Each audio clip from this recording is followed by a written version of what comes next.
It's deep into the night in the sprawling city of Rome, and the usual clamor has finally faded.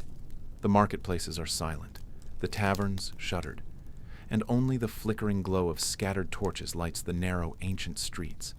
Somewhere just east of the Forum, behind a heavy wooden door and beneath an unassuming stone building, lies something most Romans choose to ignore: the Tullianum. You may know it by its darker, more ominous name, the Mamertine prison. But calling it a prison is almost too generous. It's not built for punishment. It's built for erasure. There are no sentences to serve here, no time to redeem yourself. This is a place where the state keeps the forgotten, the condemned, and the politically inconvenient until they can be tried, executed, or simply made to vanish. Before we go any further, take a moment to like the video and subscribe if you're enjoying this, and let me know in the comments where you're tuning in from. Step inside, and it becomes immediately clear. This is not a place where anyone is supposed to survive. The air underground is heavy, clinging to your skin like wet cloth. It's damp and unmoving with a stink that never lifts. Something between mold and decay. The ceilings are so low that even a man of average height has to stoop. The walls are slick with moisture, and cold leaches in from every direction. A single shaft in the ceiling, if it hasn't been sealed or covered by debris, offers a faint trickle of light. But most prisoners sit in pitch blackness. The floor is a patchwork of stone, straw, old blood, and human waste. You don't walk barefoot here. You crawl. You shift. You huddle. If you're someone of importance, maybe a disgraced senator or foreign general, you might be given a flickering torch or a bit of dry cloth to sit on. If not, you're packed in with others, shoulder to shoulder in the dark. Food is not guaranteed. Nothing is. If you're lucky, someone on the outside has bribed a guard or sent a servant with a crust of bread. If you're not, you wait in silence, your belly gnawing at itself. Water is passed down through a rusted grate, dirty, coppery, and barely enough to keep you alive. There are no blankets, no privies, no privacy. Men cry here. Some go mad. And through all of this, the worst part isn't the cold, or the hunger, or the filth. It's the waiting. You sit in the dark, wondering how many days have passed, or if it's still night or already morning. There's no sun to mark the hours, no clock to guide the rhythm of time. Your thoughts turn on themselves. Did someone forget about you? Are you being held for trial or execution? Did the Senate lose interest? Or worse, remember? Then, above you, the clatter of metal. A bowl drops from the top of the stairs and rings out like a bell in the crypt. Everyone shifts. Shackles scrape, chains pull taut, and bodies strain toward the sound. You move forward too, stiff from crouching, your muscles aching. But if food is here, it's because someone paid. If no one did, the bowl might remain empty. This is the Tullianum, the end of the road. Not a prison, a holding cell for the forgotten, a warning, a tomb that waits with the patience of empire. It's deep into the night in the sprawling city of Rome, and the usual clamor has finally faded. The marketplaces are silent, the taverns shuttered, and only the flickering glow of scattered torches lights the narrow, ancient streets. Somewhere just east of the Forum, behind a heavy wooden door and beneath an unassuming stone building, lies something most Romans choose to ignore: the Tullianum. You may know it by its darker, more ominous name, the Mamertine prison. But calling it a prison is almost too generous. It's not built for punishment. It's built for erasure. There are no sentences to serve here, no time to redeem yourself. This is a place where the state keeps the forgotten, the condemned, and the politically inconvenient until they can be tried, executed, or simply made to vanish. Step inside, and it becomes immediately clear. This is not a place where anyone is supposed to survive. The air underground is heavy, clinging to your skin like wet cloth. It's damp and unmoving, with a stink that never lifts, something between mold and decay. The ceilings are so low that even a man of average height has to stoop. The walls are slick with moisture, and cold leaches in from every direction. A single shaft in the ceiling, if it hasn't been sealed or covered by debris, offers a faint trickle of light. But most prisoners sit in pitch blackness, blind to time, blind to hope. The floor is a patchwork of stone, straw, old blood, and human waste. You don't walk barefoot here. You crawl, you shift, you huddle. If you're someone of importance, maybe a disgraced senator or foreign general, you might be given a flickering torch or a bit of dry cloth to sit on. If not, you're packed in with others, shoulder to shoulder in the dark. Whispers and groans echo endlessly. The noise never ceases, even in silence. It lives in the minds of those who've been here too long. Food is not guaranteed. Nothing is. If you're lucky, someone on the outside has bribed a guard or sent a servant with a crust of bread. If you're not, you wait in silence, your belly gnawing at itself. Water is passed down through a rusted grate, dirty, coppery, and barely enough to keep you alive. There are no blankets, no privies, no privacy. Men cry here. Some scream, some go mad, some simply fall silent and never speak again. And through all of this, the worst part isn't the cold, or the hunger, or the filth. It's the waiting. You sit in the dark, wondering how many days have passed, or if it's still night or already morning. There's no sun to mark the hours, no clock to guide the rhythm of time. Your thoughts turn on themselves. Did someone forget about you? Are you being held for trial or execution? Did the Senate lose interest, or worse, remember? Then, above you, the clatter of metal. A bowl drops from the top of the stairs and rings out like a bell in the crypt. Everyone shifts. Shackles scrape, chains pull taut, and bodies strain toward the sound. You move forward too, stiff from crouching, your muscles aching. But if food is here, it's because someone paid. If no one did, the bowl might remain empty. Sometimes it's full of spoiled gruel. Sometimes just water. Sometimes nothing. The Tullianum isn't a place meant to be remembered. It is designed to erase. The very architecture is built not for confinement, but for disappearance. No carvings, no plaques, no record of names. Only a memory, whispered on the edge of forgetting. This is not a prison. This is a tomb that waits with the patience of empire. And if you ever find yourself inside, it's because the world outside has already decided to forget you exist. If you found yourself locked behind the cold, unyielding stone walls of an ancient Roman prison, the first thing you'd notice, aside from the overpowering stench of human misery, was the absence of any familiar structure or system. There were no bars, no individual cells like we imagine today. Instead, prisoners were corralled into cavernous, dark chambers, typically underground, unlit, unventilated, and saturated with the echoing groans, desperate whispers, and ragged breathing of those awaiting judgment, punishment, or death. The silence wasn't peaceful. It was suffocating, broken only by the occasional clink of chains or the moan of someone slipping further into despair. The most infamous of these holding pits was the Tullianum, later known as the Mamertine prison. It wasn't a sprawling facility. It was a dungeon in the most literal sense, a pit dug beneath a public building near the bustling Roman Forum. You didn't stroll in through a gate. You were lowered, or sometimes dropped, through a circular hole in the floor, into a pit of darkness. Once down there, the light from above barely reached the floor. You might go days without seeing daylight. There were no cots or straw beds unless you were wealthy or connected enough to bribe someone for the privilege. The floor was slick with a nauseating mix of sewage, runoff, stagnant water, urine, rotting food, and blood, thick enough to coat your feet and soak into your clothes. These weren't places for serving long-term sentences. Rome didn't function like that. Prison wasn't punishment. It was a pause.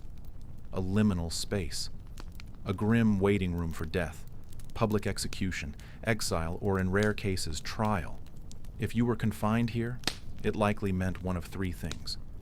You were a debtor, caught in financial ruin, a political enemy marked for humiliation or death, or a foreign captive awaiting a public spectacle. Roman citizens awaiting trial could also be thrown in, especially if their accusers were powerful. If you had enemies, they could bribe the right people to make sure your case was never heard, leaving you to rot in the shadows. If you were poor or anonymous, there might not even be anyone who remembered you were there. There was no such thing as guaranteed meals. Food wasn't provided by the state. If you had family or friends who knew where you were and had the means to bring it to you, you might survive a little longer. Otherwise, starvation became your fourth cellmate. The same went for water, blankets, or any form of human comfort. There were no guards in the modern sense, just a handful of soldiers, slaves, or turnkeys who controlled access to the pit. And like everything else in Rome, money talked. Bribes could mean the difference between survival and death. A few denarii might get you some water, a moment of fresh air, or your manacles loosened for a few precious hours. And while Rome prided itself on its laws, its rhetoric, its supposedly enlightened governance, the reality of its prison system told a different story. These spaces weren't meant to rehabilitate. They were designed to erase, to crush the spirit, break the body, and extinguish the identity of those unlucky enough to fall into them. They were hidden from sight for a reason. Roman freedom was a badge of citizenship and power. Inside these walls, stripped of title, dignity, and hope, you were no longer a Roman. You were just another shadow in the dark, waiting for the end. Beneath the grandeur of Roman marble temples and imperial politics, behind the myth of an unstoppable empire, and beneath the roars of the Colosseum, there was a darker layer few dared to even acknowledge: the Roman prison system, known not for rehabilitation but for pure deterrence, control, and punishment. These were not prisons in the modern sense. They weren't designed for long-term incarceration. Rome did not house criminals for years at a time. Instead, prison was a pit stop before your fate was decided. Trial, execution, enslavement, or, if you were lucky, release through bribery or political intervention. These cells existed to break your will, not to contain it. The most infamous of them all was the Tullianum, or Mamertine prison, buried beneath the Capitoline Hill, the symbolic heart of Roman authority. It was less a prison and more a tomb for the living. There were no windows, no daylight, and no escape from the stench of decay. It was a place where condemned enemies of the state were sent not to be held, but to vanish from history. Jugurtha, the defeated king of Numidia, was dragged through its passageways before being left to starve in the dark. Rebel leaders, traitors, and disgraced senators followed. Some were strangled. Others simply died of neglect, buried beneath layers of damp silence and stone. The environment was designed to crush the spirit. Year-round, it was bitterly cold. The stone walls were always slick with condensation, the air wet and thick with mold. Prisoners were often chained standing up, their limbs twisted awkwardly, their muscles burning from the strain.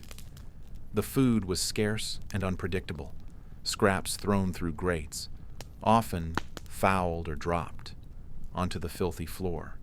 There was no light save for the flicker of a torch carried by a guard, no sense of time passing, only the slow unraveling of the mind. Sleep didn't come gently. You collapsed from exhaustion, curled on cold stone, hoping for unconsciousness to dull the misery. There were no prison clothes, no cots, no routine. If you had connections or family willing to risk approaching the carcer, they might bring you bread, water, or a threadbare blanket. But only if the guards could be bribed, and bribery was its own game of politics and risk. Guards cared nothing for your identity, only for what you could offer in coin, favors, or silence. For most citizens of Rome, the idea of prison was a distant fear, something they assumed applied only to the criminal underclass or enemies of the state. But Rome had a way of reminding people that no one was untouchable. A careless insult, a failed business alliance, a missed payment to a patron, or a public argument with the wrong official. Any of these could see you dragged into the depths of the Tullianum before the week was out. And once those iron-bound doors shut behind you, your story no longer belonged to you. It belonged to the brutal machinery of Roman justice, a system where fairness bowed to influence and mercy was a word rarely spoken. If you were thrown into an ancient Roman prison, you'd quickly realize that this was no orderly system of justice. It was chaos disguised as process, held together by chains, corruption, and raw fear. These weren't places meant for punishment or long-term incarceration like today's prisons. No, Roman prisons were transitional spaces, grim holding pens where people waited for trial, for torture, for execution, or for someone to pay enough bribes to get them out. You weren't serving time in any modern sense. You were serving uncertainty. The structures themselves were more akin to crypts than correctional facilities. No iron-barred cells, no guards making rounds, and definitely no scheduled meals. You were thrown into a dungeon, often underground, hewn directly into stone, sometimes beneath bustling public buildings or temples. The air was thick and unmoving, choked with mildew, mold, and the sickly stench of human waste that had seeped into the very bones of the walls. The darkness wasn't just physical. It pressed on your mind. Days and nights blended into a timeless, suffocating void. And you were never alone. Cramped into that festering space with you were debtors who couldn't pay, accused thieves, rebels, runaway slaves, political dissenters, and plenty of the wrongly accused. Men and women alike chained together, some shackled at the wrists, others with iron collars fixed to the walls. For those condemned to die or to face public punishment, movement was minimal, and hope even less. The floor was stone or packed dirt, often slick with filth, and the cold was constant. Not the seasonal kind, but the deep, damp chill of forgotten places, where light had never once reached. Forget about beds or even straw. People lay where they could, if they had the room. Most had to sleep sitting up, pressed between others, with barely enough space to stretch a leg. Privacy didn't exist. If you needed to relieve yourself, you did it where you stood. The rats weren't afraid of you. They competed with you. They came not just for scraps of food, but for the flesh of the weakened. Some prisoners bore bite marks that never healed. Meals weren't guaranteed. The Roman state did not feed prisoners. If you had no family, no patrons, no sympathetic friends on the outside, you simply starved.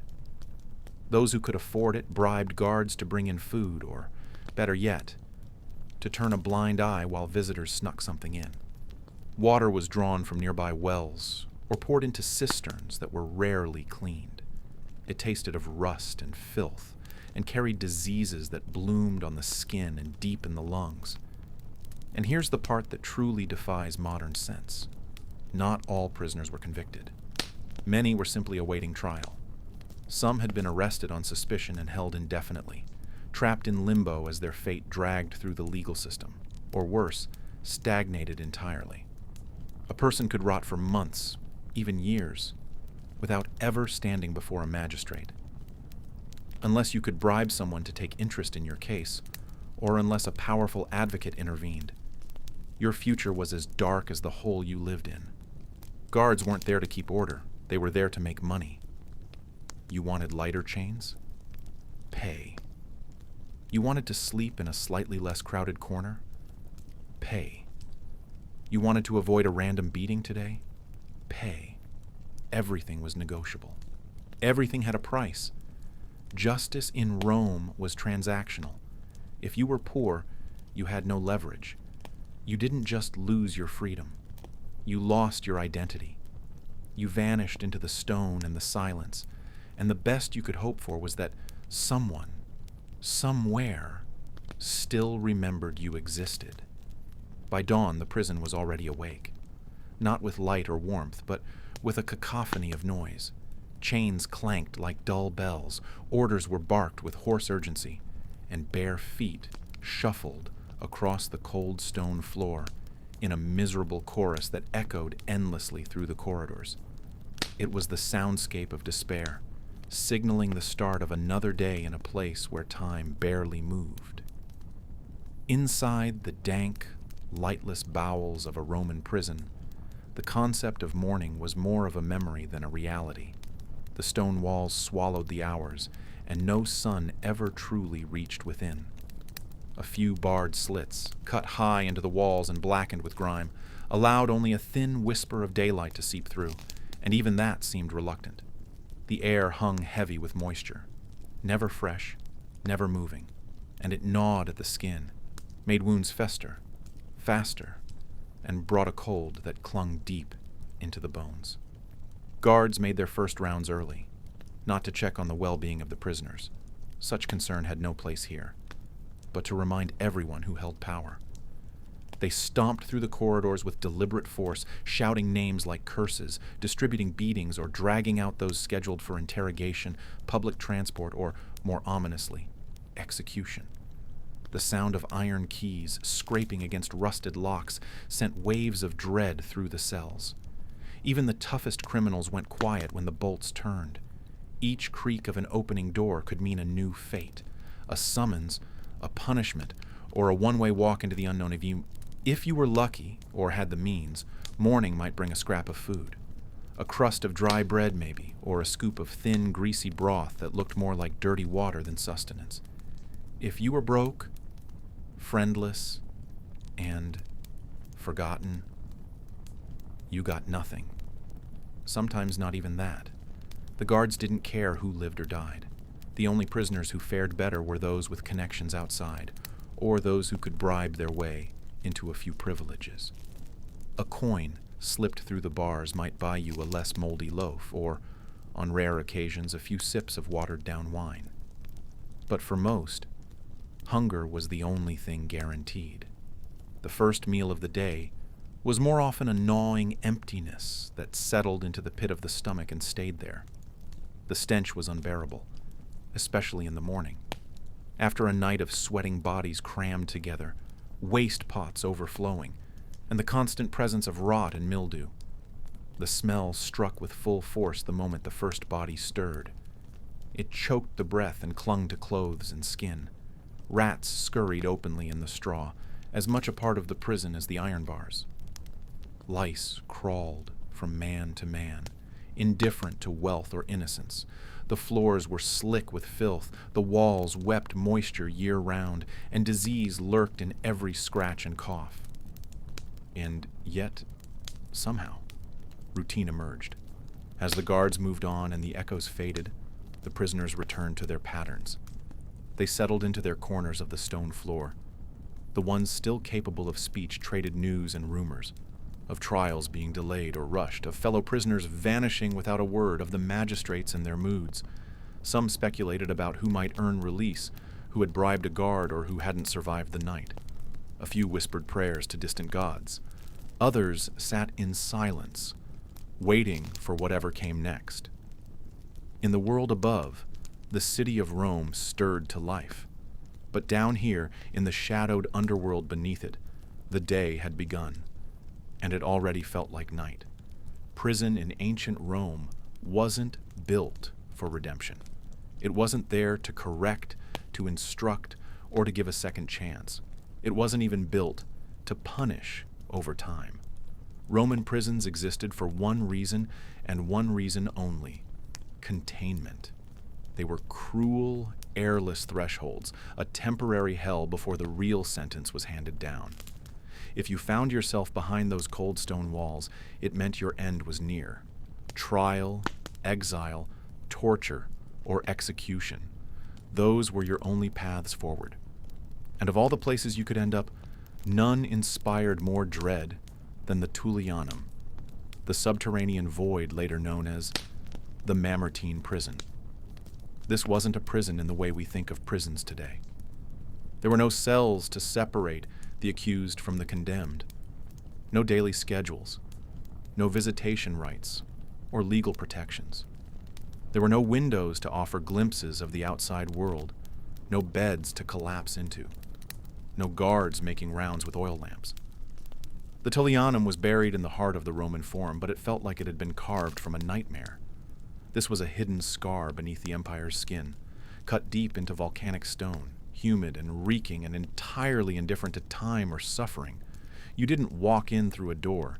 You were dropped down by rope through an opening in the ceiling into a pit so steep and circular it felt like falling into the earth's mouth. And once you hit the floor, you understood. There was no way back up. The air was thick, stagnant, and poisonous. Breathing it felt like swallowing mildew and rot. The scent was a cocktail of unwashed bodies, moldy straw, dried excrement, sweat, vomit, and old blood. The walls wept constantly, slick with condensation. The floor was perpetually wet. Rats thrived here, bold, hungry, and utterly unafraid of the people who shared their space. The moans of the suffering, the gasps of the dying, the quiet weeping of the forgotten, these were the only sounds that ever echoed in the dark. Sunlight never entered. Light came only from torches, and even those were rare. Most of the time, the darkness was absolute. Time warped down there. Days didn't pass. They rotted. This was not where Rome put petty criminals. It was a vault for political threats and high-value targets, vanquished kings, brought back in chains, rebellious generals who dared to defy Caesar, corrupt senators, and followers of illegal religions like Christianity. The Tullianum didn't try to change you. It tried to erase you.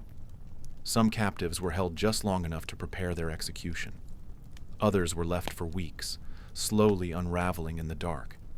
If you had wealth or powerful friends, you might bribe a guard to bring food or water, maybe a message, maybe mercy. If you had gods, you prayed. If you had nothing, you waited. But even in a place designed to extinguish identity, life clung stubbornly to the cracks. Despair coexisted with defiance. Prisoners scratched their names or last thoughts into the stone, scrawled messages to the future, or whispered escape plans that would never be realized. Even dying men tried to leave behind a trace, a fingerprint in the gloom. These tiny acts of resistance, acts of memory, were all they had left, and just meters above them, the world marched on. The Forum, full of sunlight and sound, bustled with debates, speeches, vendors, and celebrations. Senators plotted the empire's future. Merchants haggled. Children played. No one looked down. No one wanted to hear what was beneath their feet. The prison didn't just confine bodies. It buried truth. It swallowed memory. It silenced voices before they ever had the chance to echo. That was Roman justice. Not with spectacle, not always with cruelty, but often with silence. A whisper in the stone, fading with every drip of moisture and every breath that failed to rise again. By the time prisoners reached the bowels of Rome's carceral system, many found themselves in the Tullianum, a dungeon older than the Republic itself, and perhaps its most terrifying relic.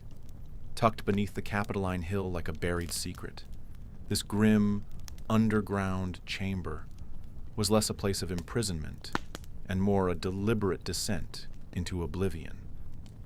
There were no cells with bars, no straw mattresses, no guards making rounds, just cold, suffocating darkness, and the heavy sense that no one was coming to save you. It was not so much a prison as it was a purgatory with no exit. The descent itself was ritual humiliation. Prisoners were often shackled and then lowered into the depths through a narrow hole in the ceiling, an opening so tight that even that final drop felt like being squeezed out of existence. To the Romans, this method sent a clear message. These people were no longer citizens or enemies. They were human refuse, dumped like waste into the underworld. Once inside, the horror truly began. The stench hit first. Centuries of rot, waste, and suffering had seeped into the very stones. The air was thick with mildew, rank with decay. Dampness slicked every surface, forming slimy puddles that never dried. Disease was rampant, feeding on the bodies of the forgotten. Lice crawled through hair and clothes. Rats, bold and numerous, often gnawed on sleeping limbs. The screams of the dying echoed off the stone and mixed with the whispers of those trying not to go mad. Light was non-existent. No torches, no slits in the stone for sunlight, just total darkness. Prisoners couldn't see their own hands, let alone their surroundings. The disorientation set in quickly. People forgot the days, lost their sense of time, forgot their own names. There were no beds, no blankets, only the cold embrace of stone. Food, when it came, was thrown down with little care. Moldy bread, scraps of meat, perhaps a handful of olives. Water came from a single, slimy trickle in a corner, contaminated and warm. Most prisoners here weren't petty thieves or drunks. These were the high-value captives, rebellious kings, traitors to the Republic, senators who backed the wrong faction. Rome didn't just want to kill them. It wanted to unmake them. Stripped of clothing, chained in uncomfortable positions, crouching or standing, they were left to suffer for days or weeks, sometimes longer. The goal wasn't merely death, but psychological annihilation. By the time execution came, usually strangulation or decapitation, it was a mercy. And still, perhaps the cruelest irony was the sound of life above, the muffled chatter of market stalls, the calls of merchants hawking fruit and pottery, the ringing of temple bells, all just feet above, a city teeming with commerce, celebration, and power. The noise reminded prisoners that Rome was alive and thriving, while they, entombed beneath it, were being erased. Their screams, their sobs, their desperate prayers were swallowed whole by the walls. No names were carved here, no records kept. Once you fell into the Tullianum, you stopped being a person. You became a warning. You became silence. Most Romans never saw the inside of a prison. That's because prison wasn't used the way we think of it today. In the Roman world, prison wasn't a punishment. It was a waiting room. If you ended up in a Roman prison, it usually meant one of two things. You were waiting for your trial to be scheduled, or you were waiting for your sentence to be carried out. There were no long-term prison sentences like we see in modern systems. The punishment came after you left the cell. It might be flogging, exile, hard labor, enslavement, or execution. But while you waited, your experience inside was so harsh, so degrading, that it could feel like its own form of punishment. Roman prisons were not built for rehabilitation, and they weren't even really designed for containment. Most were underground or tucked away in the basements of public buildings. Imagine damp, moldy stone walls, slimy with moisture, and ceilings so low you could barely stand upright. There were no cells as we picture them, no iron bars, no orderly rows. Instead, you were tossed into cramped pits or windowless chambers where air circulation was poor and escape was impossible. The most notorious of these places was the Tullianum, later called the Mamertine Prison. Situated near the Roman Forum, this wasn't a building in any traditional sense. It was more like a dungeon, carved into the earth. Prisoners were literally lowered into a hole in the ground, with no stairs or walkways, and left there until a verdict or a sentence arrived. There was no official provision for food or water. If you ate, it was because someone from the outside, family, friends, perhaps a sympathetic stranger, brought something for you. Otherwise, you starved. There were no beds or blankets. You slept on the cold stone floor, or you didn't sleep at all. Sanitation was non-existent. waste gathered in the corners or pooled on the floor, mixing with the ever-present dampness and making the air reek of rot. Insects were everywhere, rats too. Prisoners often got sick, and once sick, they rarely recovered. If you were lucky, you died quickly. If not, you wasted away in the dark, surrounded by others who were just as desperate and afraid. Lighting was minimal to non-existent. The only time light entered was when the hatch above opened, briefly, dimly, and often only to lower another unfortunate soul into the darkness. People went blind. Others lost their minds. You were isolated from the world, and yet you were packed in, close, with others. Thieves, political rebels, accused murderers, debtors. There were no separate wings for different crimes. Whether you were guilty of petty theft or plotting against the emperor, you all shared the same space, the same filth, the same stench. Once inside, your status meant nothing. You were no longer a citizen. You were no longer a person. You were simply a problem waiting to be resolved. But, as always in Rome, exceptions existed. Those with wealth, influence, or noble blood sometimes received vastly different treatment. If your family had the right connections, you might avoid the Tullianum entirely. Instead of being thrown into a pit, you might be placed under house arrest. That could mean confinement in your own home or in a countryside villa, guarded by soldiers. If, by the time the jailer's footsteps echoed down the corridor, the air inside the Roman prison was already thick with the sour stench of sweat, filth, and despair. This wasn't merely a place of confinement. It was a deliberate engine of suffering, designed not just to hold bodies, but to break spirits long before judgment was even passed. Prisons in ancient Rome weren't meant to function like modern penitentiaries. They weren't correctional. They were transitional, grim waiting rooms between accusation and whatever grim fate awaited: exile, flogging, crucifixion, or a swift execution. But for the unfortunate souls who lingered, whether due to bureaucracy, neglect, or sheer cruelty, those days crawled like years, each moment darker than the last. The cells were primitive and merciless, often little more than cave-like hollows hewn directly into cold stone foundations beneath government buildings or temples. Dampness was constant. Moisture seeped from the ceilings and dripped down the walls, like the breath of the underworld itself. There were no beds or comforts, only hard slabs or straw mats so infested with lice that even rats avoided them. And rats were everywhere, often more aggressive than the jailers.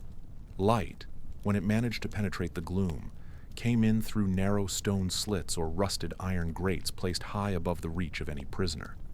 In the infamous Tullianum, the dreaded underground dungeon where enemies of the state often met their end, darkness wasn't a condition. It was the atmosphere, thick, complete, unrelenting. There, the world above ceased to exist, and all that remained was the constant drip of fetid water and the groans of the forgotten. Prisoners were rarely unchained. Shackles gripped ankles, wrists, or both, their iron biting into flesh and rubbing raw any skin beneath. The restraints weren't simply for containment. They were a tool of punishment in their own right. Movement became painful, sleep an ordeal. Sores formed beneath the cuffs, becoming infected in the humid, unsanitary air. For the wealthy, bribes could ease these torments. A few coins slipped to a guard might bring better food, fewer beatings, or even a short walk outside. But for the poor, the enslaved, or the politically disposable, there was no such mercy. They were left to rot, forgotten by a system that viewed them as expendable. And then there were the interrogations. Roman justice placed little value on the testimony of those deemed socially inferior. If you were enslaved, foreign-born, or simply lacked political clout, your guilt or innocence was often irrelevant. Confessions were extracted not through persuasion but through excruciating pain. Torture was standard protocol.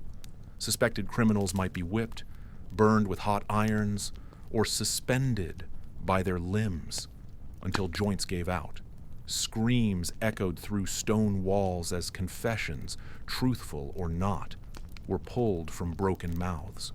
For some, confessing offered a sliver of hope, a merciful sentence or a lighter punishment. For others, it simply meant their trip to the executioner came faster. Death was everywhere in these prisons, palpable and persistent. You could hear it in the hacking coughs of the sick, smell it in the stinking wounds of the injured, and see it in the hollow stares of the long imprisoned. The walls themselves felt soaked with it, steeped in centuries of suffering. Bloodied rags, discarded bindings, even the rusted shackles seemed to whisper of the countless who had come and gone before. For many, prison wasn't a place they left. It was a place where they disappeared, slowly, quietly, painfully, until not even their names remained. By now, the silence inside the prison had a different weight. For some, it felt like peace, hollow, brittle peace. For others, it was dread stretched out over time, a kind of anxious waiting that never gave answers. But for all who remained behind the rough, mold-stained walls of ancient Rome's carceral system, the days blurred and melted together, turning punishment into something far more insidious, a strange, grinding, bone-deep routine that erased the shape of time. By the 11th day, or what you guessed was the 11th day, since no one really kept track, a monotony had slithered in. The chaos of arrival, the shouted orders, the panic, the ache of being dragged from freedom into chains, had receded into the fog of memory. The fear of being forgotten hadn't vanished, but it had dulled into a background noise, like the constant dripping from a cracked pipe overhead. Your body, ever practical, had adapted. The sharpness of hunger had faded into a slow, gnawing ache. You learned the rhythm of the guards' boots echoing through the corridors. You memorized the creaks of the doors, the coughs and mutters of your fellow inmates, the moaning groan of the walls as they adjusted before the first light of dawn. But none of that was comfort. It was survival disguised as routine, the body coping, the mind retreating. The stench was a constant, like a second skin. Sweat, rot, dried blood, mildew, and the sour reek of unwashed flesh and hopelessness. This cocktail of odors had seeped into every surface. It lived in the straw that passed for bedding, in the stone walls, and even in the fabric of your clothes. You breathed it without noticing, until you approached the grate near the back corner, where waste was shoveled out, though just as often shoveled in by disinterested or cruel hands. There were no proper toilets, just buckets, when available. Otherwise, corners, shadowed crevices. The air smelled like digestion and despair. It smelled like men decaying slowly while still alive. Rumors slithered between prisoners like smoke through cracks. Some whispered that executions were scheduled soon. Others claimed a high magistrate had died, throwing cases into chaos. Still others said one of the guards had taken ill, and there might be fewer patrols, less vigilance. All of it was speculation. No one knew anything, but the rumors kept the soul afloat. In a place where nothing changed and no word came from outside, even lies were a form of oxygen. Hope and fear fed on the same diet. Then came the dreams, or what passed for dreams. Prisoners didn't sleep so much as drop into fractured, haunted states of exhaustion. The mind slipped away because it needed to. Men moaned in their sleep. They spoke to people long dead. They clutched at invisible bowls of food, wept for mothers, shouted warnings in languages they'd forgotten. You found yourself doing it too. One night you dreamed of crusty bread and soft cheese so vividly you woke up licking your fingers. Another night you thought you heard your name spoken softly by a woman's voice you couldn't place. You woke up shaking and crying. It wasn't shameful. No one mocked tears in that place. No one had the strength. This wasn't punishment with a lesson.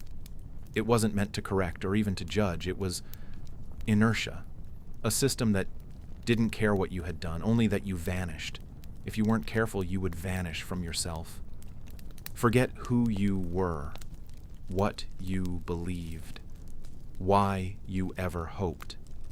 That was Rome's true cruelty, not the executioner's axe or the lion's teeth, but the slow, invisible erosion of everything that made you human, a punishment of stillness, repetition, and decay, a life that wasn't life at all, just the echo of one, waiting to be silenced. The cells were dark, wet, and stinking of mold. Prison in ancient Rome wasn't built for redemption or reflection. It was built for holding and breaking. Most Roman prisons weren't even designed to house people for long periods. They were temporary cages, used to hold the condemned before execution, suspects awaiting trial, or debtors with no way out. And yet, for those unlucky enough to linger there, time moved slowly and without mercy. Each hour felt like a lifetime, marked only by the slow drip of water down moss-covered walls. One of the most infamous prisons was the Tullianum, later known as the Mamertine prison. Dug beneath the Capitoline Hill, it was essentially a stone pit, a claustrophobic hole in the ground with little light and even less air. There was no privacy, no clean water, no bed or blanket to offer warmth. You sat on the hard stone floor, surrounded by others who were often sick, desperate, or violent. Many were chained, some naked, others bleeding from wounds left untreated. Food came in scraps, if at all, tossed down like garbage. The strong bullied the weak. The sick were ignored. And the dead? Sometimes their bodies lay among the living for days, bloating and stinking before finally being dragged out. Some prisoners had committed crimes, others had merely angered someone with power. Rome was a place of hierarchy and reputation, and those without wealth or connections were disposable. A stolen loaf of bread, a debt unpaid, a whispered rumor, or even an inconvenient truth could land someone in a cell. And once inside, the line between guilt and innocence no longer mattered. All that mattered was survival. Guards were indifferent at best, sadistic at worst. Bribes might buy you better treatment, access to cleaner water, or a faster death. Pleading was dangerous. Silence was often safer, a thin shield against cruelty. In these places, time unraveled. Without sunlight or seasons, prisoners lost track of days, weeks, sometimes even years. Some talked to themselves, whispering forgotten prayers or replaying conversations from lives they no longer lived. Others sang quietly to pass the hours, trying to hold on to sanity.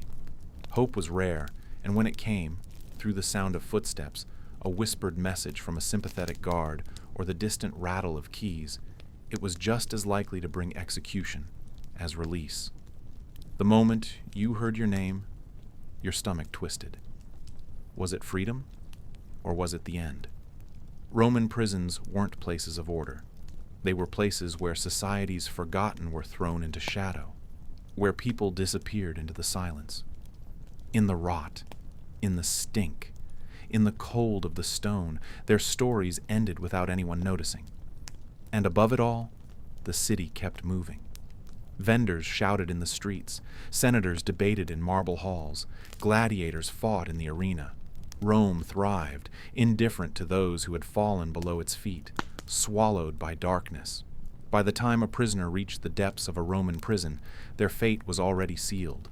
These weren't facilities built for rehabilitation, justice, or even long-term containment. Roman prisons were stopgaps, temporary cages for the condemned, the accused, or the soon-to-be humiliated. You didn't serve time in a Roman prison. You waited for execution, for exile, for a public punishment in front of a jeering crowd. And while you waited, you suffered. The Tullianum, or Mamertine prison, was the darkest of these places, literally and figuratively. Hidden beneath the political heart of Rome near the bustling forum, it existed beneath the surface like a buried secret. Carved directly into the rock, the lower chamber of the prison was soaked in dampness, choked in darkness, and saturated with the stench of decay. There were no doors or gates to walk through. You were lowered into it. A hole swallowed you, and once inside, light became a memory. The walls of the Tullianum didn't just trap sound, they sweated. Moisture ran down cold stone, soaking every surface, including the straw scattered across the floor. That straw, if you were lucky enough to find it intact, was fouled by blood, rot, and human waste. Mold crept up the walls and ceilings. Rats scurried freely across the floor, often bold enough to gnaw at sleeping limbs. Vermin didn't fear the prisoners. Why would they? In that chamber, the prisoners weren't masters of anything, not even their own bodies. There were no beds, no chambers, no facilities. If nature called, you answered right there. If you had to lie down, you weighed the risk of what might crawl over you. Some prisoners avoided sleeping altogether, pacing, leaning, slumping, anything to avoid becoming a meal for the crawling life that shared the cell. Standing for hours became normal. Standing while hungry, while filthy, while afraid. Sometimes it wasn't even fear of death. It was fear of being forgotten, of never coming out again. Food, if it came at all, was cruel in its minimalism. A crust of bread, a thin grayish porridge, a jug of water left just out of reach. For some, there were visits from relatives, bearing food and comfort, if they had means and influence. But for the poor, or the politically inconvenient, even these small mercies were denied. And if a guard decided you deserved less than nothing, your food might simply never arrive. Starvation was not a punishment. It was a condition of being imprisoned. Desperation forced many to drink the droplets that ran down the stone walls.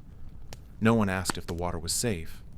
Safety was a concept for the living world. This was something else. This was the pause between sentence and execution, between identity and oblivion. Prisoners whispered to each other if they could. Some offered prayers, some curses, some promises of revenge. Most said nothing. The silence wasn't peace, it was exhaustion, weakness, resignation. Time did not pass like it does outside. There were no clocks, no windows. The passage of time was a vague torment measured in sound. Footsteps above, chains rattling, a key turning, a scream from the next cell, a laugh from a guard, the scrape of a ladder being lowered, the only way out. And when that ladder came, it usually meant death. Or worse. Some prisoners were held for days, others for weeks. A few were simply lost, forgotten. Their names erased from records. Their bodies left to decompose in the black belly of Rome. When the city above marched on with politics, with speeches, with celebrations, these prisoners remained entombed, unheard and unseen.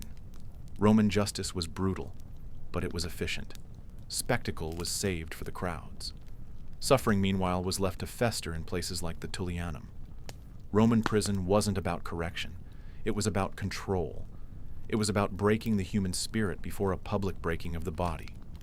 What happened in the prison was unseen, undocumented, and often unspoken. But it was deliberate. Deprivation, dehumanization, erasure. And for most of those who entered those sunless cells, it wasn't just a place to wait.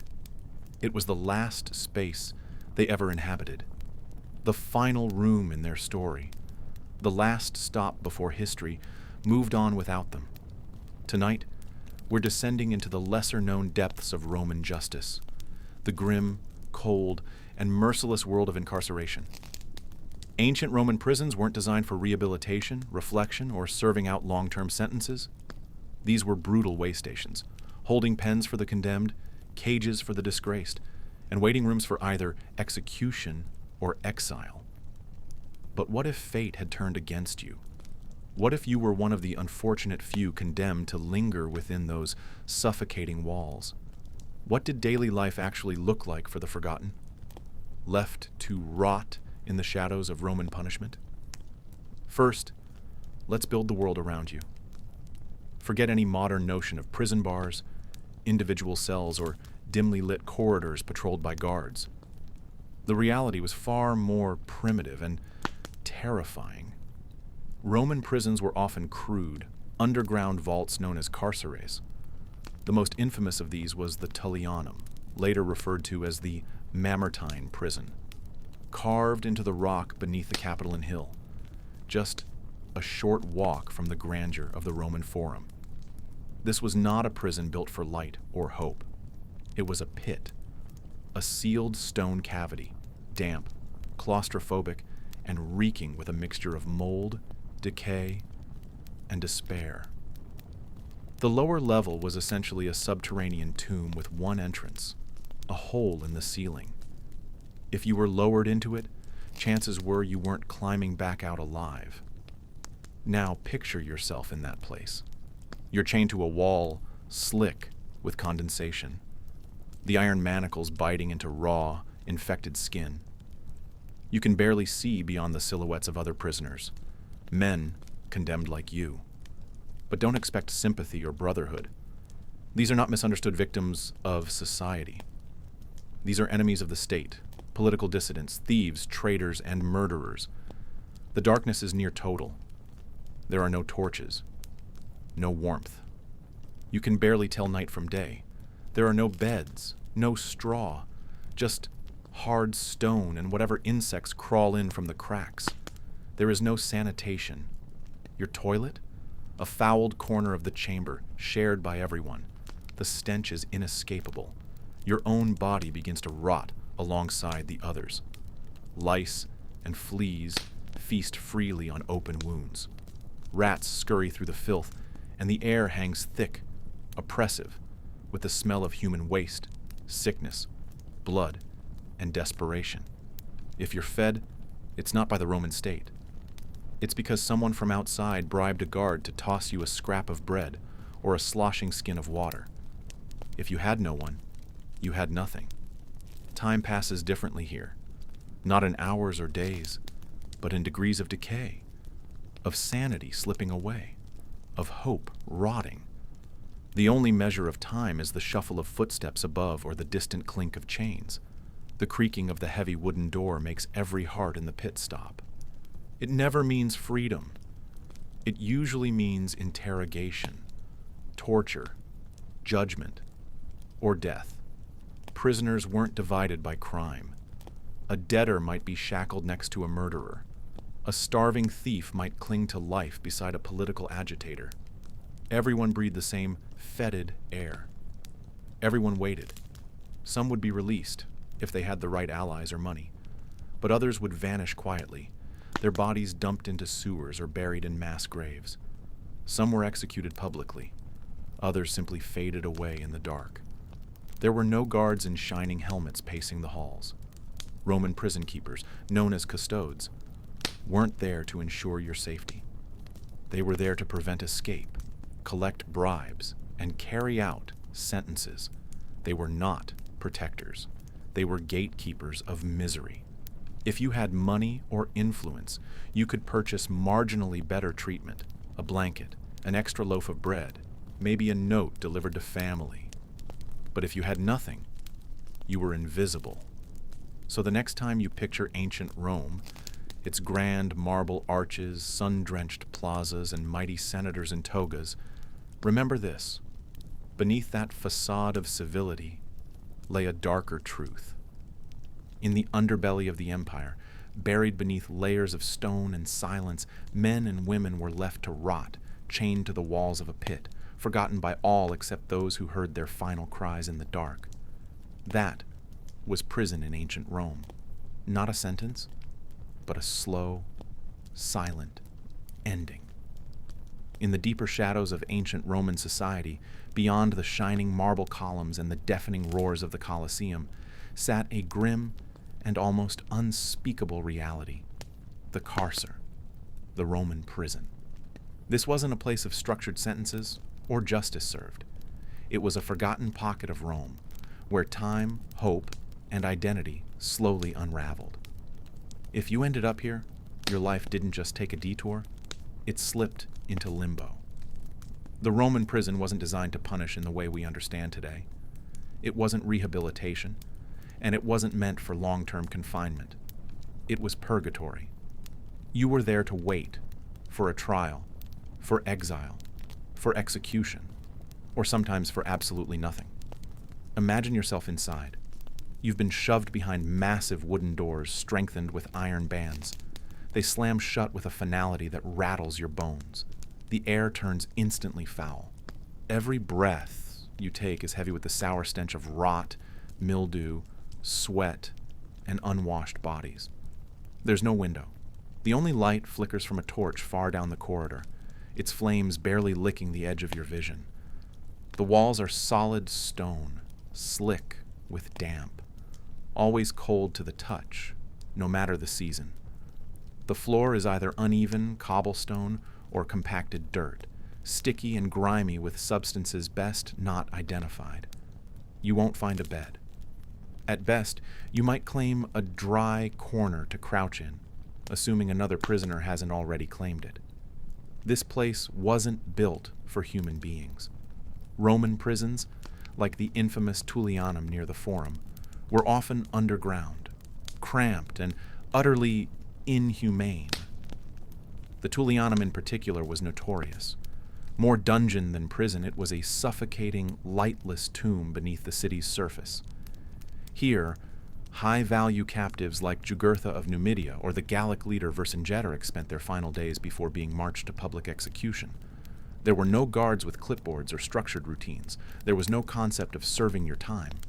You went in because someone wanted you gone, and you left only if they remembered or bothered. Food wasn't guaranteed. No regular meals, no rations. You ate only if someone on the outside cared enough to send you something, and if the guards allowed it. Water was filthy. Medical attention didn't exist. You wore the clothes you were arrested in, rags that grew filthier each day. If your injuries got infected or you fell sick, that was just another reason to die sooner. If you had money or influence, you might bribe a guard for a little light, a scrap of bread, or a space to lie down. If not, you existed in near total darkness, listening to the endless shuffle and clink of chains, the distant coughs, and the soft weeping of the forgotten. Time was meaningless. Some prisoners stayed for days. Others lingered for years, their names slowly erased from memory. Madness crept in silently. The absence of daylight, the hunger, the whispers, the isolation, they wore away at the mind. Rumors of torture were common. In some cases, prisoners were beaten or maimed, not as punishment, but as a method of securing confessions. Rome loved confessions. Guilt or innocence didn't matter nearly as much as the appearance of guilt accepted. If you stayed silent, you were dangerous. If you spoke, you might be believed. Or not. Then, perhaps one day, something changes. A guard approaches, torch in hand. He doesn't speak. He points. You stand if you can. Your legs are stiff, your muscles weak. You shuffle toward him, not knowing if you're being taken to freedom or death. He doesn't explain. You're simply leaving the dark, stepping into the unknown judgment Rome has reserved for you. Will it be a swift execution in the Forum? Will you be marched to the edge of the empire in disgrace? Or will you be forgotten entirely, your death recorded only in the fading memory of a single guard? That was prison in ancient Rome. Not a sentence, not a judgment, but a suspension of self. It wasn't where you paid for your crimes. It was where you ceased to matter while the machinery of empire decided if your life had any value left at all. And for far too many, that decision never came. They simply disappeared, swallowed by stone, silence, and indifference. In the shadowy depths of Rome's ancient justice system, there existed a form of punishment so severe, so crushing, it made even the blood-soaked arenas seem merciful by comparison. The mines. For those sentenced to damnatio ad metalla, condemnation to the mines. There would be no roaring crowds, no fleeting chance at fame, and certainly no redemption. This punishment didn't end life with spectacle. It stole it slowly, one breath, one lash, one poisoned lungful of dust at a time. It wasn't just prison, it was erasure by labor. Those condemned to the mines were usually enslaved people, criminals, rebels, debtors, or political enemies. Anyone Rome wanted to eliminate, both physically and from memory. The sentence was final and all-consuming. Stripped of citizenship, stripped of their legal identity, stripped even of their names, these men and women ceased to exist in the eyes of the Roman state. What remained was property, disposable, invisible, forgotten by society above. Once sentenced, prisoners were transported under heavy guard to remote regions. The silver-rich hills of Spain, the toxic lead mines of Sardinia, the gold-laden depths of Dacia. These mines fed Rome's hunger for wealth and power, but at a horrific cost. The conditions were monstrous. Caves barely wider than a man's shoulders. Tunnels so tight you couldn't fully stand. The air was heavy with toxic dust and gases that burned the lungs and poisoned the blood. Cave-ins and collapses were common. Explosions, gas pockets, and sheer exhaustion claimed lives daily. Most prisoners died within weeks. Those who endured longer often emerged blind, coughing up blood, their skin clinging to brittle bones. They resembled phantoms more than people. Their daily sustenance was little more than an afterthought. A bowl of watery gruel, moldy bread, rotting vegetables.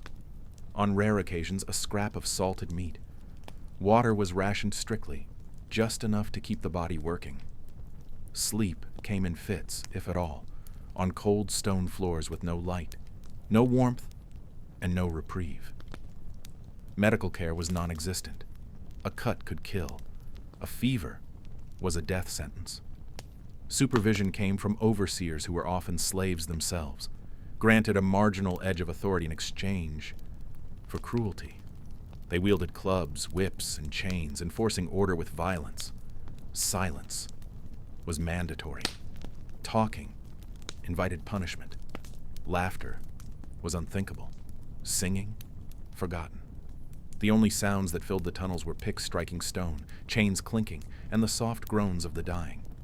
Escape was almost impossible. Release was even rarer. There were no pardons, no appeals.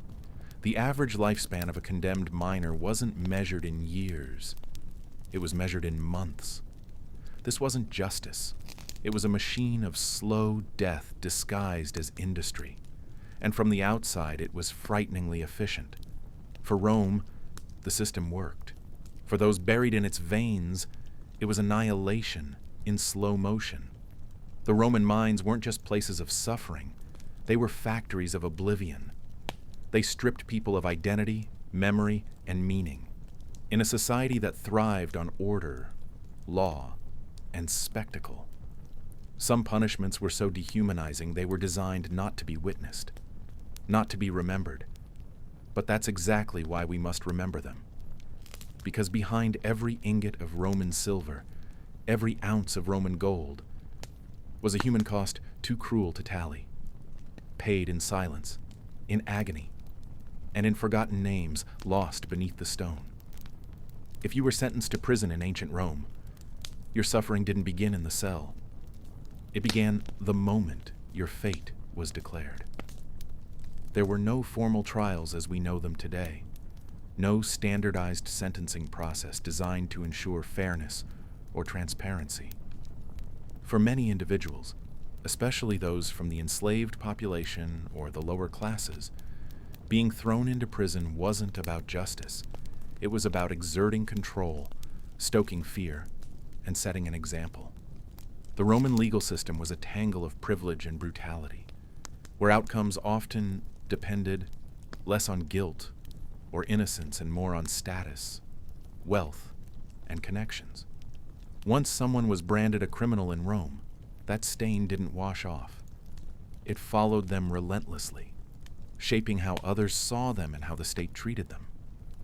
Roman prisons weren't designed to reform, rehabilitate, or even punish in the way we think of today.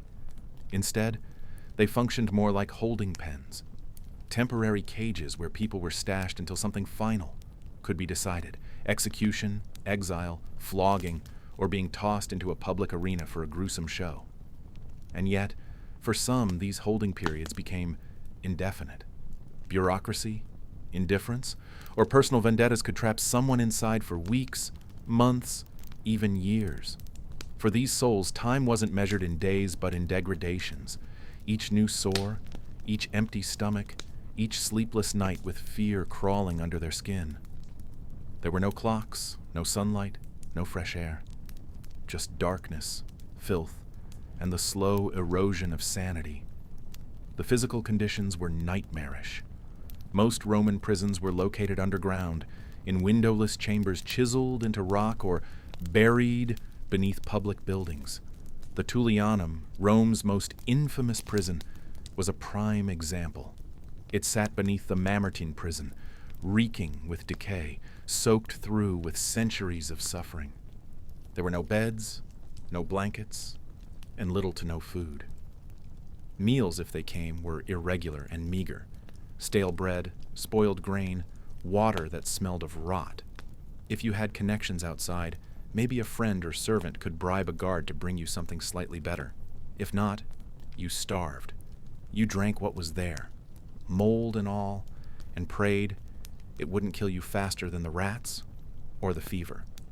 Sanitation was non-existent. There were no latrines, no chamber pots, no distinction between where you sat, slept, or relieved yourself. The floor was a slurry of waste, blood, and rot.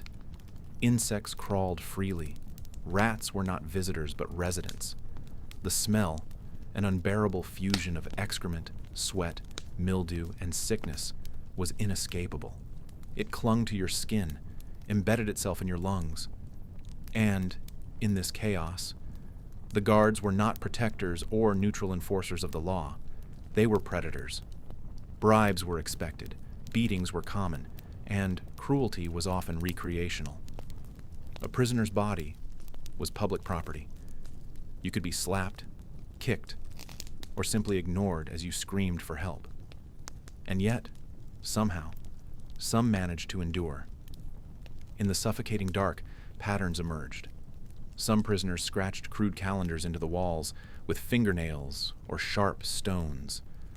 Others mumbled prayers, repeated names, whispered to imagined visitors. A few clung to fragments of identity, reciting poems, singing lullabies remembered from childhood, or tracing the shapes of family, crests, or gods in the grime. But most simply waited, every hour dragging heavier than the last. Some went mad. Some died quietly. Some just faded. In ancient Rome, prison was not a sentence. It was a spectacle of humiliation and a whisper of warning to anyone watching. This could be you. Once inside, the world forgot you. And slowly, painfully, you forgot it too. In the final hours before dawn, the prison of ancient Rome was a different kind of beast. It didn't sleep, at least not in the way cities or men do. Somewhere deep in its damp stone gut, a prisoner was always groaning, whispering, pacing, or fighting off madness one breath at a time. The torches burned low, hissing quietly as their flames danced in erratic patterns across mold-streaked walls. The stones, slick with condensation and filth, glistened like the inside of a dying animal. Guards with hollow eyes patrolled the corridors, their sandals scraping in rhythms of boredom and barely contained violence. For the inmates, sleep was not rest. It was war. In the thick gloom, a prisoner might lie curled in on themselves, bones pressing into unyielding stone, one arm wrapped over their ears to muffle the clink of nearby chains or the dry, rasping breath of a dying neighbor. Some tried to track time by counting the drops of moisture falling from above, each one a slow and steady reminder of time crawling forward. Others etched crude notches into the walls with bits of bone or rusted nail, unsure whether they were measuring days, weeks, or simply proving to themselves they still existed. The sick always got worse at night. Fevers turned to fire in the stale air, and the rank stench of vomit, sweat, and human waste thickened until each inhale became a trial. Rats roamed freely in the dark, bold and brazen. You'd feel them tug at your blanket, scuttle across your legs, or gnaw near your feet if you were too weak or too shackled to drive them off. You learned to flinch silently, to make no sudden moves. Noise invited notice, and notice, in here, could be fatal. Sometimes, the quiet shattered. A scream, not of pain, but of something worse, of breaking. Someone reliving a memory or seeing something that wasn't there. A man waking up with a start, forgetting he was chained until his body jerked and the iron bit his skin. A woman calling out the name of someone who'd long since died, or perhaps never existed. Sometimes, though, it was even worse when it was quiet, when the only sounds were the drip of water, the breath of vermin, or a whisper, thin and trembling, drifting from one cell to another, asking if anyone was still awake, still alive, still human. But the hardest part of the night wasn't the sickness, the cold, or even the rats. It was the stillness.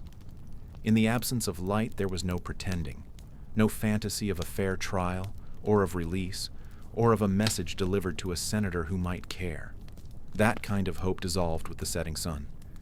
In the black silence, all illusions evaporated. All that remained was the awareness of being buried alive, forgotten, discarded. You waited, not for dawn, not really, but for something to change. And when nothing did, you lay there, eyes open in the dark, counting drips, memories, regrets, and the distance between who you were and what you'd become. In the final days of a sentence in ancient Roman prisons, time didn't pass. It crawled, and with each hour the burden grew heavier. There was no relief, no light at the end of the tunnel, only the gnawing anxiety of what came next. For those slated for release, anticipation was laced with dread. Being released didn't mean you were free, at least not in any way we would recognize today. You were no longer legally confined, yes, but you carried an invisible weight, the brand of a former prisoner. Roman society rarely forgave.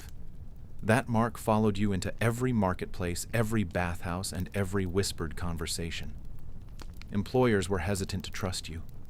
A freed man with a criminal past was often viewed with suspicion, sometimes even treated as worse than a slave. Family members, particularly those in proud patrician households or strict moralist circles, might shut their doors to you entirely. The shame was too great. That left many former inmates to wander the streets near the prison that had caged them. Ironically, the world they had longed to return to had no place for them.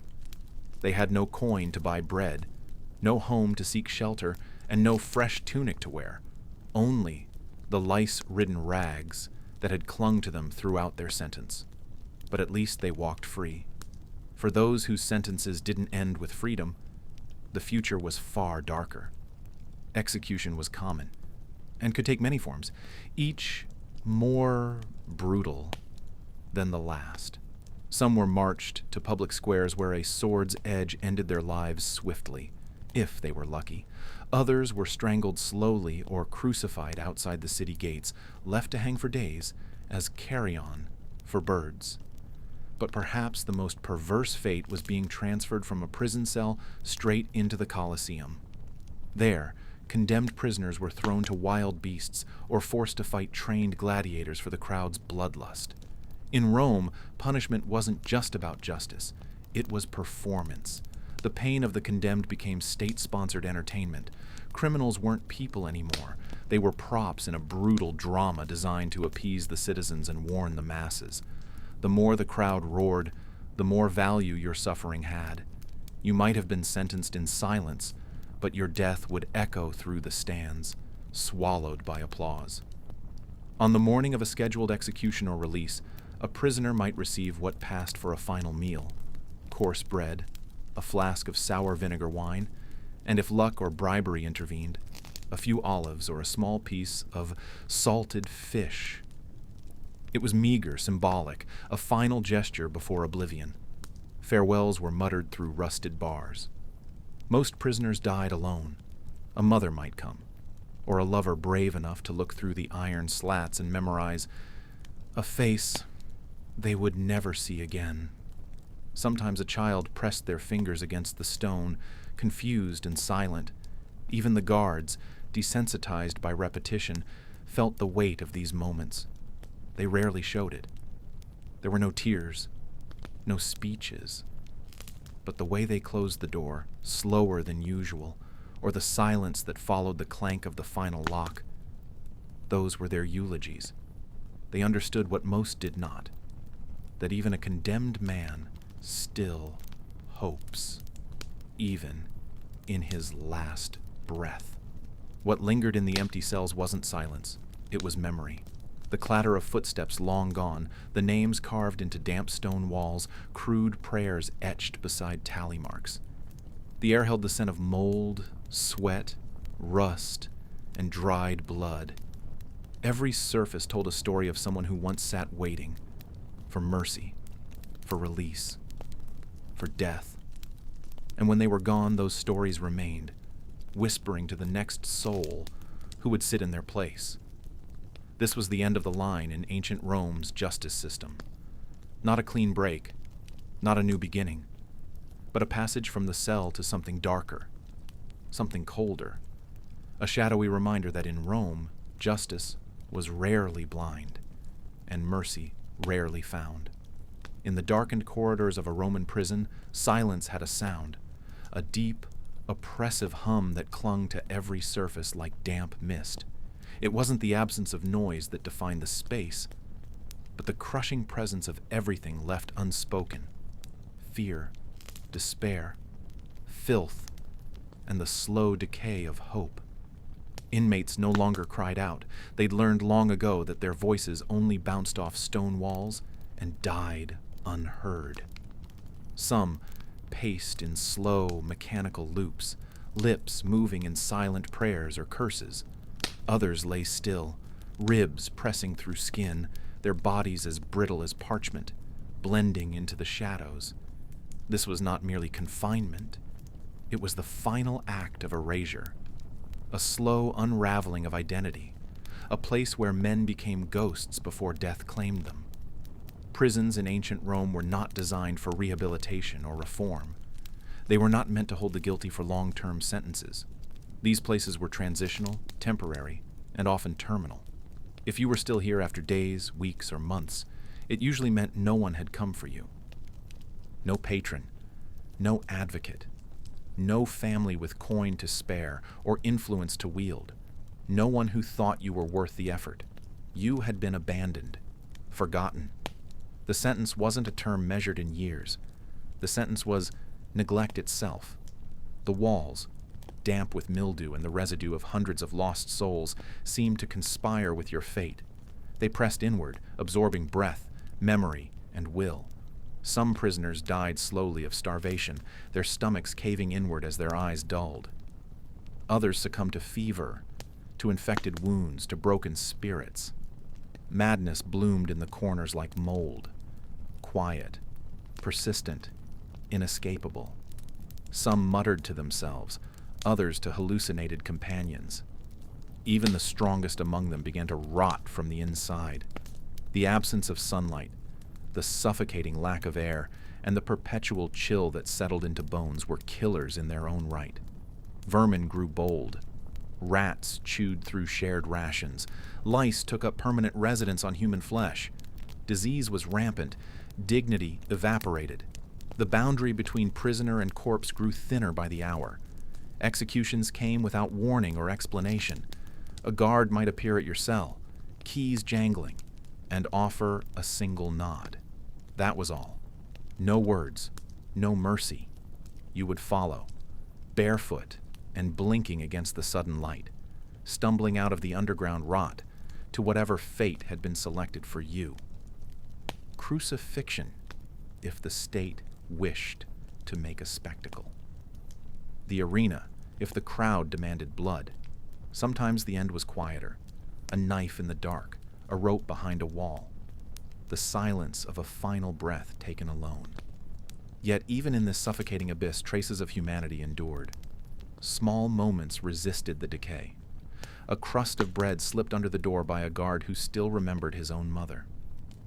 A whispered prayer passed through the cracks in the stone between cells. A story murmured in the dark. A joke, a memory, a song from a life before the cell. These were the soul's final acts of rebellion, not of escape, but of remembrance. A refusal to forget what it meant to be human, even when the world had already forgotten you. Outside, life carried on with brutal indifference. Senators argued over taxes and titles. Merchants shouted in markets. Children laughed in sunlit alleys. Citizens walked past the walls of the prison without a second glance. Beneath their feet, beneath the stones and sandals, a hidden world festered, not with fire or riots, but with silence. The prison didn't shout. It didn't rage. It decayed. And when death finally came, it wasn't a rupture. It was a sigh, a release from the long silence. The Roman prison did not rehabilitate. It rarely punished in any meaningful sense. It didn't offer time to reflect or heal or make amends. It existed for one purpose only: to erase, not suddenly, slowly, quietly, one forgotten soul at a time.